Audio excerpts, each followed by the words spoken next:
Alors nous allons continuer sur les fractions en parlant d'égalité entre fractions. Comment on passe d'une fraction à une autre, pour que les deux soient égales, il faut soit multiplier, soit diviser par le même nombre le numérateur et le dénominateur. Donc par exemple, 24 sur 72, 24 72e. 24, on sait que c'est un multiple de 2. 72, on sait que c'est un multiple de 2 aussi. Donc on peut diviser, les deux sont divisibles par 2. Donc on peut diviser 24 par 2, 72 par 2. 24 divisé par 2, on trouve 12. 72 divisé par 2, on trouve 36. Ces deux fractions sont égales parce qu'on a effectué la même division par 2 au numérateur et au dénominateur.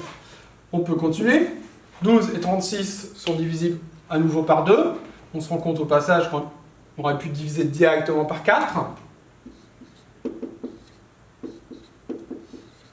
12, c'est 2 fois 6. 36, c'est 2 fois 18. Donc on trouve 6 sur 18. 6, c'est divisible par 6. 18 aussi, donc on peut diviser par 6. On aurait pu aussi diviser dans un premier temps par 3. Et continuer de diviser par 2.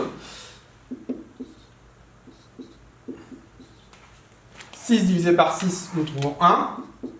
18 divisé par 6, nous trouvons 3. Nous trouvons 1, pardon, j'ai dit.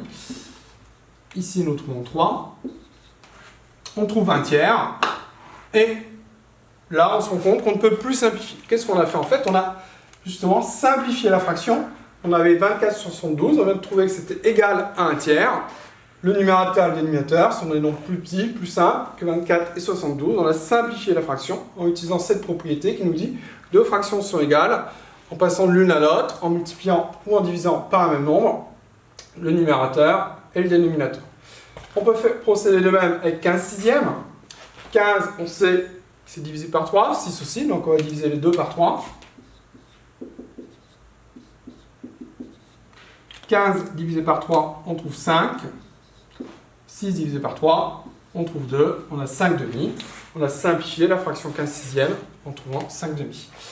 On peut procéder de même ici aussi. 315 sur 60.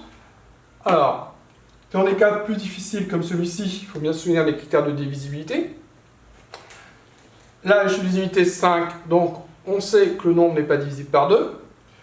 3 plus 1 plus 5, on arrive à 9. Donc, 9, le nombre qui est ici, est divisible par 3 et par 9. 6 plus 0, on trouve 6. Donc, c'est divisible par 3. On ne peut pas diviser par 9, mais on peut diviser les deux par 3. Vous pouvez procéder autrement. Il y a d'autres possibilités pour commencer. Alors, parfois, on ne peut pas simplifier du tout. Mais là, on peut en l'occurrence. On vient déjà de voir qu'on peut au moins simplifier par 3. 315 divisé par 3, 300 divisé par 3, ça fait 100, 15 divisé par 3, ça fait 5, donc on arrive à 105. 60 divisé par 3, ça fait 20. 105, le chiffre des unités 5, le chiffre des unités 0, les deux sont divisibles par 5. Alors on aurait pu commencer aussi ici en divisant par 5.